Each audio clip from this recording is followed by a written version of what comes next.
लोकसभा सचिवालय ने एक सर्कुलर को जारी किया है और इसमें उन तमाम शब्दों की सूची दी गई है जिसे असंसदीय करार दिया गया है। अगर ये शब्द संसद में बोले गए तो फिर उन्हें संसद की कार्यवाही से हटा दिया जाएगा। इस शब्दों की बात की जाए तो जुमलाजीवी, covid spreader, corrupt, drama, hypocrisy, अपमान जैसे तमाम शब्द हैं जिन्हें असंसदीय शब्दों की सूची में रखा गया है। इस सूची पर फिलहाल कांग्रेस ने तीखी आपत्ति जताई है। कैसे संसद में असंसदीय शब्दों को लेकर हल्ला बोल हो रहा है, इस रिपोर्ट के जरिए देखिए। ये सिर्फ वही लफ्ज है जो सच्चाई थी, भाजपा के नेताओं को चिपक रही थी बिल्कुल। तो अगर सच्चाई किसी को चिपक रही है और वो झूठ कर रहे हैं, वो पर्दाफाश हो रहा है, तो उसको अनपार्लियामेंट्री कर दो। वो तो पार्लियामेंट्री प्रैक्टिस में कहीं है नहीं।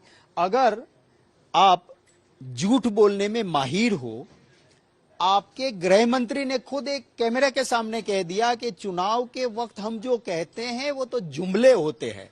फिर हमने कहा जुमलेबाज, कहां से अनपार्लियामेंट्री हो गया? ये सवाल उठता है कि शब्द किसी के एकाधिकार में नहीं होता है और अमर्यादित भाषा पर भी किसी का एकाधिकार नहीं होता है। यदि विपक्ष अमर्यादित भाषा का प्रयोग करेगा, सत्ता पक्ष के रूप में मैं भी करूंगा, तो जो कुछ भी बनता है वो किसी विपक्ष या सत्ता पक्ष के लिए नहीं, सदन के लिए बनता है। सदन की मर्यादा, सदन की गुणवत्ता, सदन की श्रेष्ठता और सदन की भूमिका, यह लोकतंत्र के लिए आवश्यक है। जो लोग सदन में बैठकर सिर्फ अमर्यादित भाषा के आधार पर समाचार पत्र की सुर्खियों में रहना चाहते हैं, जिनकी कोई रुचि देश के विकास के कार्यों में हाथ बटाने की या रचनात्मक बहस को आगे बढ़ाने की नहीं है, वे ही इससे प्रताड़ित महसूस कर रहे हैं। अन्यथा इस देश के छोटे बच्चे से लेकर वृद्ध तक ये चाहते हैं कि सदन के बीच में मर्यादित बहस हो।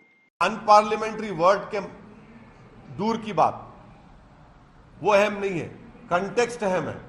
मैं कहूंगा पार्लियामेंट में खड़े होकर कि मैं देश के प्रधानमंत्री और उनकी सरकार पर फूल फेंक कर मारूंगा क्योंकि देश के युवाओं का मुकद्दर बेरोजगारी बना दिया। तो क्या फूल को अनपार्लियामेंट्री बना देंगे आप? नहीं, फूल अच्छा, फूल बरसा के मारूंगा।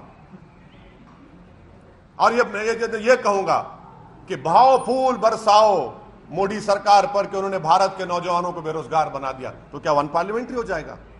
कंटेक्स्ट इंपॉर्टेंट है। यदि सड़क पर प्रयोग की जाने वाली भाषा को हम संसद के भीतर प्रयोग करेंगे तो इसका असर सिर्फ विमर्श पर ही नहीं होगा, वर्तमान पर भी नहीं होगा, आने वाली पीढ़ियों पर होगा। संसदीय जनतंत्र सिर्फ बुलेट से ही नहीं समाप्त होता है, बोली से भी समाप्त होता है। संसद सिर्फ बोलने के लिए नहीं बना है, कानून बनाने के लिए बना है।